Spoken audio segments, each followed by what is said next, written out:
Bharatiya Janata party अगर सत्ता में आ गई तो हमारा लोकतंत्र तो लगभग खत्म है। इस संविधान के ऊपर भी हमला लगातार किया जा रहा है, आरक्षण के ऊपर लगातार हमला किया जा रहा है और इस संविधान को बदलने की बात की जा रही है। विपक्ष लगातार सवाल खड़े कर रहा है कि ये लोग 400 पार इसलिए कह रहे हैं ताकि इस संविधान में संशोधन कर सकें और संविधान को बदल सकें।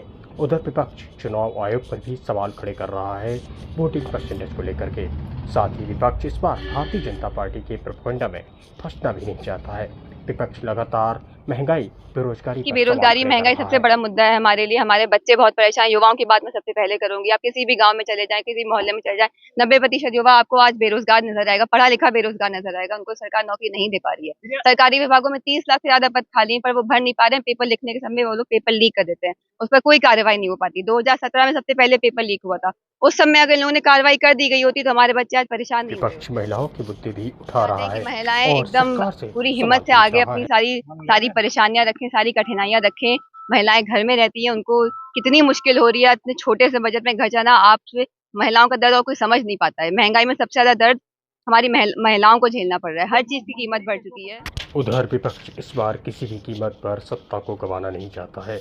दलितों को लग रहा है कि अगर भारतीय जनता पार्टी सत्ता में आती है तो वो भीमराव अम्बेडकर के द्वारा बनाए गए संविधान को भारतीय जनता पार्टी अगर सत्ता में आ गई तो हमारा लोकतंत्र तो लगभग खत्म है। इस संविधान के ऊपर भी हमला लगातार किया जा रहा है, आरक्षण के ऊपर लगातार हमला किया जा रहा है और इस संविधान को बदलने की बात की जा रही है। और किसी भी हालत में हम लोग इन लोगों को सत्ता में नहीं रहने देंगे। इसकी संविधान की कसम है, ये हमारे देश की कसम है। और हम लोग जो है लड़ाई लड़ेंगे और देश को बचाने का चुनाव है, संविधान को बचा के ही रहेंगे। ये संविधान के प्रति हमारे राहुल गांधी जी का आदेश है कि जो है इसको साथ में लिया जाएगा, इसको बीच बीच में पढ़ा भी जाएगा, लोगों को जो है इसके बारे में समझाया जाएगा और ये भी समझाया जाएगा कि आपको ये लड़ाई आज हमारे संविधान के लिए लड़नी है। इंडियन गठबंधन फायदा मिलेगा सब लोग, क्योंकि मजबूती से समाजवादी पार्टी का यहाँ पे बहुत मजबूत नेतृत्व है, बहुत मजबूत जो है आपका जो समर्थन भी है, पब्लिक भी आपके साथ है और सब लोग साथ मिल करके और ये चुनाव लड़ रहे हैं।